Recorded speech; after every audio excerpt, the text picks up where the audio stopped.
Hello नमस्कार प्यारे विद्यार्थियों। आज अपने कक्षा 12 विषय कृषि रसायन विज्ञान एग्रीकल्चर केमिस्ट्री का अध्याय नंबर 6 अम्लीय व लवण प्रभावित मृदाओं को स्टार्ट करते हैं। आज की इस क्लास के अंदर अपने अम्लीय व लवण प्रभावित जो मृदाएं हैं तो उनके बारे में सामान्य जानकारी लेते हैं कि अम्लीय मृदाएं कौन सी होती हैं और लवणीय मृदाएं कौन सी होती हैं। सबसे पहले अगर अपने बात करें यहाँ पे अम्लीय मृदाओं की कि अम्लीय मृदाएं कौन सी होती हैं, तो ये जो अम्लीय मृदाएं होती हैं वो नम जलवायु वाले क्षेत्रों के अंदर पाई जाती हैं। नम जलवायु वाले क्षेत्रों में पाई जाती है जहाँ पर अधिक मात्रा के अंदर वर्षा होती है या फिर अधिक मात्रा के अंदर जल है वो एकत्रित होता है, या यूँ कह लें कि जल है वो ऊपरी सतह पे रहता है। अम्लीय मृदाएं वे मृदाएं होती हैं जिनका जो pH मान है, pH जो मान है अम्लीय मृदा का pH मान 7 से कम होता है, 7.0 से कम होता है, वो अम्लीय मृदाएं होती हैं। और इनके अंदर हाइड्रोजन्स और एल्यूमिनस आयन की प्रधानता होती है। तो अम्लीय मृदाओं के बारे में अपने को इतना ध्यान रखना है कि एक तो ये जो नम जलवायु वाले क्षेत्र होते हैं, नम जलवायु वाले क्षेत्रों के अंदर ये पाई जाती हैं। एक तो नम जलवायु वाले क्षेत्रों में पाई जाती है। दूसरी बात, अम्लीय मृदाओं का जो pH मान है वो 7.0 से कम होता है, 7 से कम होता है pH मान। और इसके अंदर जो आयन्स पाए जाते हैं वो हाइड्रोजन्स आयन यानी कि H+ आयन पाए जाते हैं, और एक इसमें एल्यूमिनियम्स आयन है वो पाए जाते हैं। तो वे मृदाएं जिनका pH मान 7 से कम होता है और जिनके अंदर हाइड्रोजन्स आयन व एल्यूमिनियम्स आयन की प्रधानता होती है उनको अपने अम्लीय मृदाएं कहते हैं। ये नम क्षेत्रों के अंदर पाई जाती है, यानी कि जहाँ पे वर्षा ज़्यादा होती है या फिर पानी की जो मात्रा है वो ज़्यादा होती है। दूसरी बात करें अपने लवणीय प्रभावित यानी कि लवणीय मृदाएं कौन सी होती हैं, तो लवण प्रभावित जो मृदाएं होती हैं वो ऐसा यानी कि इनका जो pH मान की अगर अपने बात करें तो लवण प्रभावित मृदाओं का pH मान है वो 8.5 से 10 तक होता है। 8.5 से इसका जो pH मान है वो 10.10 तक होता है, और 10 से अधिक होने पर ये क्षारीय मृदाओं के अंदर कन्वर्ट हो जाती हैं। और इनके अंदर जो लवण की प्रधानता की बात करें तो इसमें जो सोडियम आयन होता है, सोडियम आयन की इसमें क्या होती है, प्रधानता होती है। सोडियम आयन की प्रधानता होती है।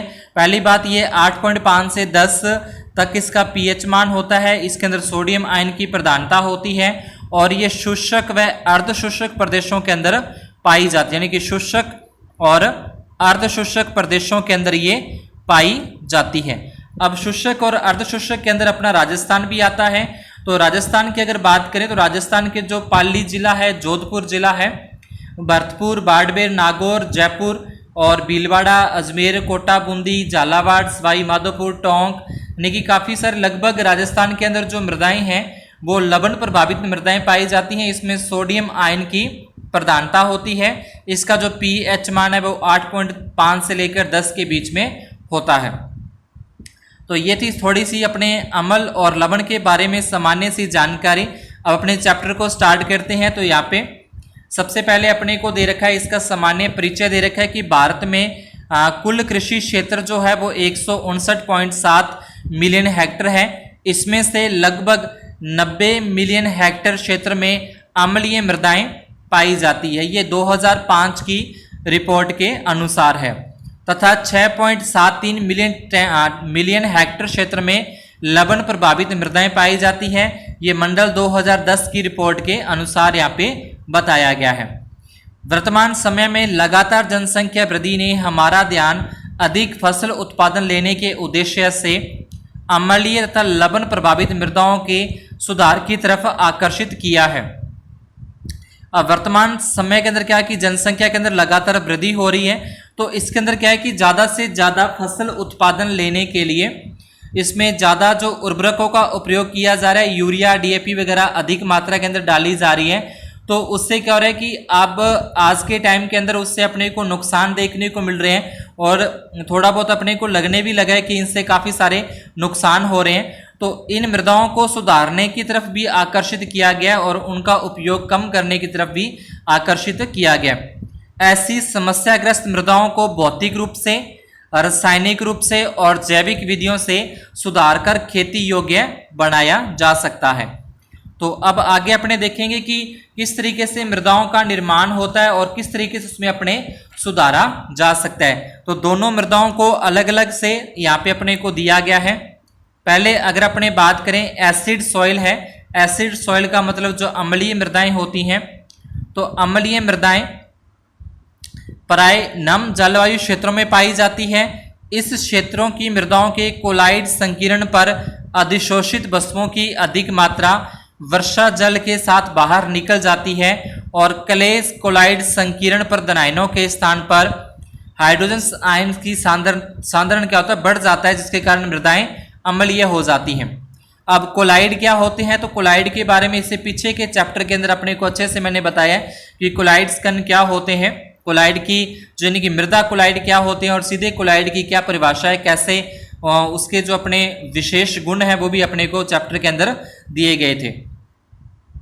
तो यहाँ पे जब मृदा के जो कोलाइड कण होते हैं, यानी कि जो मृदा के बारीक कण होते हैं, उन बारीक कणों पर अगर हाइड्रोजन आयन की प्रधानता हो जाती है, हाइड्रोजन आयन की प्रधानता हो जाती है, जिसके कारण मृदाएं अम्लीय बन जाती हैं। यानी कि वे मृदाएं जिनके कोलाइड्स कणों पर हाइड्रोजन आयन की प्रधानता होती है उसको अपने अम्लीय मृदा कहते हैं। और उसके बाद देखें वे मृदाएं जिनका pH मान 7.0 से कम होता है, जिनमें हाइड्रोजन आयन तथा एल्यूमिनियम आयन की प्रधानता होती है, ठीक है, अम्लीय मृदाएं कहलाती हैं। इन मृदाओं की धनायन विनिमय क्षमता व बेस संतृप्ति कम होती है। अब धनायन विनिमय क्षमता क्या है और बेस संतृप्ति क्या है, ये भी इससे पीछे के चैप्टर के अंदर अपने दोनों शब्दों को डिस्कस कर चुके हैं, तो वो अपने प्लेलिस्ट में जाकर उनको देख सकते हैं। उसके बाद अम्लीय मृदाओं में कार्बनिक पदार्थ की मात्रा अधिक पाई जाती है और इसकी संरचना खराब नहीं होती। अम्लीय मृदाएं मुख्य रूप से आसाम के अंदर, केरल, मणिपुर, त्रिपुरा, पश्चिम बंगाल, ओडिशा, बिहार, तमिलनाडु, महाराष्ट्र, मध्य प्रदेश, उत्तरांचल, उत्तर प्रदेश के तराई क्षेत्रों के अंदर ये पाई जाती हैं, यानी कि जो अम्लीय मृदाएं हैं। उसके आगे नेक्स्ट टॉपिक के अंदर अपने को मृदा अम्लता के प्रकार, यानी कि जो अम्लीय मृदाएं हैं, अम्लीय मृदाएं कौन सी, जिनका pH मान 7.0 से कम होता है, जिन पे हाइड्रोजन व एल्यूमिनियम आयन की प्रधानता होती है, वो अम्लीय मृदाएं हैं। अब इन अम्लीय मृदाओं क्या यहाँ पे अपने को प्रकार दे रखा है, तो मृदा अम्लता दो प्रकार की होती है। पहली अपने को दे रखी है सक्रिय अम्लता, दूसरी अपने को दे रखी है विनिमय अम्लता, यानी कि एक्टिव एसिडिटी और एक्सचेंज एसिडिटी यहाँ पे दे रखी है। पहले अपने बात करते हैं सक्रिय अम्लता की। सक्रिय अम्लता क्या होती है, तो यहाँ पे अपने को लिखा हुआ है सक्रिय अम्लता मृदा विलयन, यानी कि जो मृदा होती है, मृदा के अंदर अगर अपने जल को घोल दिया जाए या जल के अंदर मृदा को घोल दिया जाए तो वो मृदा विलयन बन जाता है।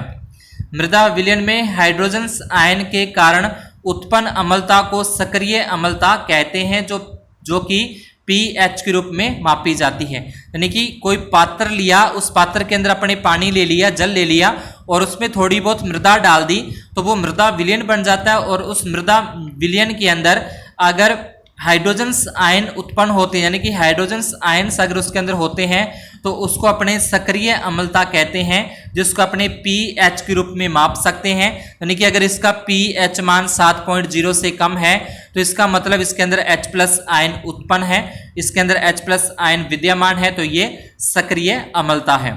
दूसरी बात करें अपने विनिमय अम्लता की, कि विनिमय अम्लता कौन सी होती है, एक्सचेंज, तो वह अम्लता जो मृदा संकीर्ण पर अधिशोषित H+ तथा एल्यूमिनियम आयन के कारण उत्पन्न होती है।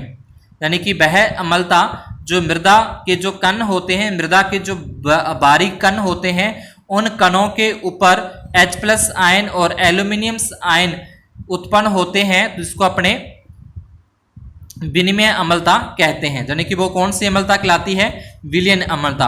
अगर अकेले H+ आयन उत्पन्न होते हैं, H+ आयन के कारण अम्लता उत्पन्न होती है तो उसको अपने कहते हैं सक्रिय अम्लता। अगर H+ आयन और एल्यूमिनियम आयन के कारण उत्पन्न होती है तो उसको अपने कहते हैं विनिमय अम्लता। यानी कि अम्लता दो प्रकार से उत्पन्न हो रही है, एक तो H+ आयन के कारण जिसको अपने सक्रिय अम्लता कहेंगे, और वह अम्लता जो H+ आयन और एल्यूमिनियम आयन के कारण उत्पन्न होती है उसको अपने सक्रिय अम्लता कहते हैं। और नीचे अपने को ये थोड़ा सा यहाँ पे दिखा रखा है किस तरीके से, तो यहाँ पे कोई भी मृदा के कण लिए, प्लस में उसमें क्या ले लिया, वाटर, यानी कि मृदा का विलयन बन गया। अब इसमें क्या है, इसमें एल्यूमिनियम के कण है, इसमें कैल्शियम है, इसमें मैग्नीशियम है, इसमें पोटेशियम है, इसमें हाइड्रोजन है। तो अगर इसमें से ये सारे के साथ जो कैल्शियम, मैग्नीशियम और पोटेशियम अगर ये मृदा के अंदर घुलकर नीचे सतह के अंदर चले जाते हैं तो इसमें क्या बचेगा, इसमें एल्यूमिनियम बचेगा और इसमें हाइड्रोजन बचेगा। यानी कि जिस मृदा के ऊपर हाइड्रोजन और एल्यूमिनियम की प्रधानता होती है, हाइड्रोजन और एल्यूमिनियम की प्रधानता होगी, उसको अपने अम्लता कहते हैं, यानी कि अम्लीय मृदा कहते हैं। जो H+ आयन के कारण उत्पन्न होती है उसको सक्रिय अम्लता, जो H+ और एल्यूमिनियम दोनों आयनों के कारण उत्पन्न होती है उसको अपने विनिमय अम्लता कहते हैं। तो ये था अपना अम्लता के बारे में जो बेसिक जानकारी यहाँ पे अपने को दी गई थी। आगे की क्लास के अंदर अपने करेंगे कि अम्लीय मृदा बनती किन किन कारणों से, यानी किन किन कारणों से जो अपनी मृदा है वो अम्लीय मृदा बन जाती है। तो आज की क्लास में अपने इतना ही। अगर आपको ये टॉपिक समझ में आया हो तो वीडियो को लाइक और चैनल को सब्सक्राइब जरूर कीजिएगा। धन्यवाद और शुभ